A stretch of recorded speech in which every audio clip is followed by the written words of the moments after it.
ତାହାହେଲେ ଆଜି ପାଇଁ ଆମ କାମ ହେଉଛି କେବଳ ମିଶ୍ର ଭଗ୍ନ ସଂଖ୍ୟାକୁ ଅପ୍ରକୃତରେ ପରିଣତ କରିବା। ବର୍ତ୍ତମାନ ଆମ ପାଖରେ ଇଏ ଗୋଟିଏ ମିଶ୍ର ଭଗ୍ନ ସଂଖ୍ୟା ଅଛି ଯିଏକି 2.3/7। ଏବେ ଆମେ ଏହି ଭଗ୍ନ ସଂଖ୍ୟାକୁ ଅପ୍ରକୃତ ଭଗ୍ନ ସଂଖ୍ୟାରେ ପରିଣତ କରିବା। ତେଣୁ ଆମେ ଲେଖିବା କି 7 ଗୁଣନ 2 ମିଶାଣ 3 ବିଭକ୍ତ 7। 7 ଗୁଣେ 14 ହେବ ଆଉ ମିଶାଣ 3କୁ ମିଶାଣ 3 ଲେଖିଦେବା ବିଭକ୍ତ 7। ଇଏ 14 3 17 ହେଇଯିବ ଆଉ ବିଭକ୍ତ 7କୁ 7 ରହିବ। ବର୍ତ୍ତମାନ ଏଇ ଭଗ୍ନ ସଂଖ୍ୟାକୁ ଦେଖିବା। ଏଠାରେ ଅଛି 5.3/6। ତେଣୁକରି ଆମେ ଲେଖିବା କି 6 ଗୁଣନ 5 ମିଶାଣ 3 ବିଭକ୍ତ 6। ତାପରେ ସମାନ ଚିହ୍ନ ଦେବା, ଲେଖିବା 6 5 ହେବ 30 ଆଉ ମିଶାଣ 3କୁ ମିଶାଣ 3। ତାପରେ ପୁଣି ସମାନ ଚିହ୍ନ ଦେବା, 30 3 33 ବିଭକ୍ତ 6। ଆମର 2ଟି ପ୍ରଶ୍ନ ଉତ୍ତର ସରିଲା। ଏବେ ଦେଖିବା ତୃତୀୟ ପ୍ରଶ୍ନ। ଏଠାରେ ଆମକୁ ଦିଆଯାଇଛି କି 3.2 ବିଭକ୍ତ 8କୁ ଆମେ ଅପ୍ରକୃତରେ ପରିଣତ କରିବା। ତାହେଲେ ଆମେ ଲେଖିବା କି 8 ଗୁଣନ 3 ମିଶାଣ 2 ବିଭକ୍ତ 8 ସମାନେ 8 3 ହେବ 24 ମିଶାଣ 2 ବିଭକ୍ତ 8 ସମାନ 24 2 ହେବ 26/8। ଖତମ। ଏବେ ଆମେ ଏହି ଭଗ୍ନ ସଂଖ୍ୟାକୁ ଦେଖିବା। ଏଠାରେ ଲେଖା ହେଇଛି କି 3.5 ବିଭକ୍ତ 7। ୟାକୁ ଅପ୍ରକୃତରେ ପରିଣତ କରିବାକୁ ହେଲେ 7କୁ 3ରେ ଗୁଣିବା, ତାପରେ 5ରେ ମିଶାଇବା, ବିଭକ୍ତ 7କୁ ବିଭକ୍ତ 7 ରହିବ। ତାପରେ ଦବା ଆଉ ଗୋଟିଏ ସମାନ ଚିହ୍ନ, 7 3 ହେବ 21 ମିଶାଣ 5କୁ 5 ବିଭକ୍ତ 7କୁ ବିଭକ୍ତ 7। ତାପରେ ଆଉ ଗୋଟିଏ ସମାନ ଚିହ୍ନ, 21କୁ 5ରେ ମିଶାଇଲେ ହେବ 26 ବିଭକ୍ତ 7କୁ 7। ଇଏ ହେଉଛି 7.2/3। ବହୁତ ସହଜ। ସମାନ ଚିହ୍ନ ଦେବା, ଲେଖିବା 3 ଗୁଣନ 7 ମିଶାଣ 2 ବିଭକ୍ତ 3। ସମାନ ଚିହ୍ନ ଦେବା, 7 3 ହେବ 21 ମିଶାଣ 2କୁ ମିଶାଣ 2 ବିଭକ୍ତ 3। ଏବେ 21କୁ 2ରେ ମିଶାଇବା, ହେବ 23 ବିଭକ୍ତ 3 ଆଉ ଭଗ୍ନ ସଂଖ୍ୟା ରେଡି। ଓ ନୋ, ଏଠି ତ ପ୍ରିଣ୍ଟିଂ ମିଷ୍ଟେକ୍ ହେଇଛି। ତ ଏଇଟା 23/7 ନୁହଁ, 23 ବିଭକ୍ତ 3 ହେବ। ତାହେଲେ ଇଏ ହେଉଛି ଆମ ପରବର୍ତ୍ତୀ ପ୍ରଶ୍ନ। ଲେଖା ହେଇଛି 4.8 ବିଭକ୍ତ 9 ସମାନ ଚିହ୍ନ ଦେବା ଆଉ ଲେଖିବା କି 9 ଗୁଣନ 4 ମିଶାଣ 8 ବିଭକ୍ତ 9।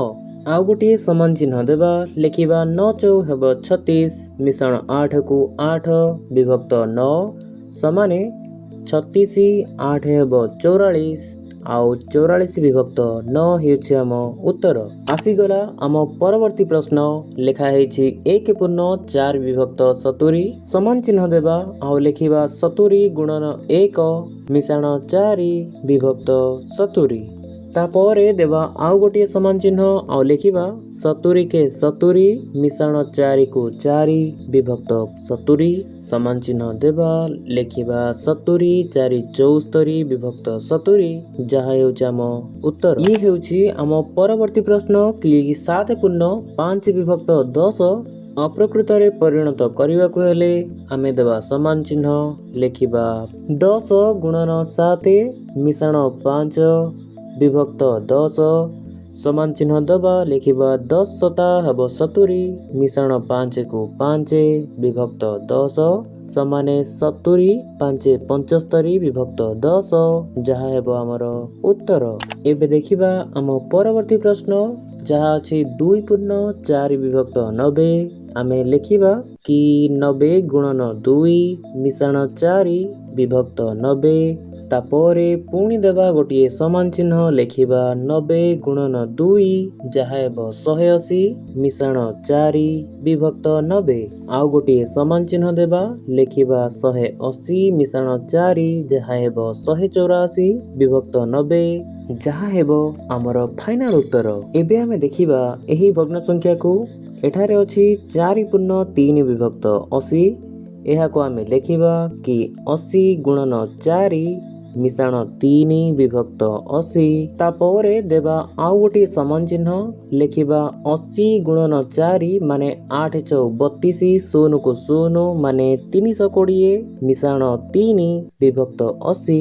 ପୁଣି ଥରେ ଗୋଟିଏ ସମାନ ଚିହ୍ନ ଦେବା, ଲେଖିବା 323 ବିଭକ୍ତ 80, ଯାହା ହେବ ଆମର ଫାଇନାଲ ଉତ୍ତର।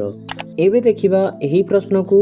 ଲେଖା ହେଇଛି 6 ପୂର୍ଣ୍ଣ 6 ବିଭକ୍ତ 9। ଅପ୍ରକୃତ ଭଗ୍ନ ସଂଖ୍ୟାରେ ପରିଣତ କରିବାକୁ ହେଲେ 9 କୁ 6 ରେ ଗୁଣିବା, ମିଶାଣ 6 ଲେଖିବା ବିଭକ୍ତ 9। ତାପରେ ଦେବା ଆଉ ଗୋଟିଏ ସମାନ ଚିହ୍ନ, ଲେଖିବା 54 ମିଶାଣ 6 ବିଭକ୍ତ 9। ପୁଣି ସମାନ ଚିହ୍ନ, 54ରେ 6 ମିଶିଲେ ହେବ 60 ବିଭକ୍ତ 9। ଏବେ ଆମ ଉତ୍ତର ରେଡି ହେଇସାରିଛି। ଏବେ ଦେଖିବା ଆଉ ଗୋଟିଏ ପ୍ରଶ୍ନକୁ। ଇଏ ହେଉଛି ଆଜି ପାଇଁ ଆମର ଶେଷ ପ୍ରଶ୍ନ। 7 ପୂର୍ଣ୍ଣ 9 ବିଭକ୍ତ 10କୁ ଅପ୍ରକୃତ ଭଗ୍ନାଂଶରେ ପରିଣତ କରିବାକୁ ହେଲେ 10କୁ 7ରେ ଗୁଣିବା, ତାପରେ 9ରେ ମିଶାଇବା, ବିଭକ୍ତ 10କୁ ବିଭକ୍ତ 10 ଲେଖିବା, ତାପରେ ଦେବା ସମାନ ଚିହ୍ନ, 10 ଶତା ହେବ 70 ମିଶାଣ 9 ବିଭକ୍ତ 10କୁ ବିଭକ୍ତ 10 ସମାନେ 70ରେ 9 ମିଶିଲେ ହେବ 79 ବିଭକ୍ତ 10କୁ ବିଭକ୍ତ 10। ଆଉ ଆମର ଫାଇନାଲ ଉତ୍ତର ରେଡି। ଏଠାରେ ପ୍ରାକ୍ଟିସ ପାଇଁ କିଛି ପ୍ରଶ୍ନ ସହିତ ଉତ୍ତର ରହିଛି।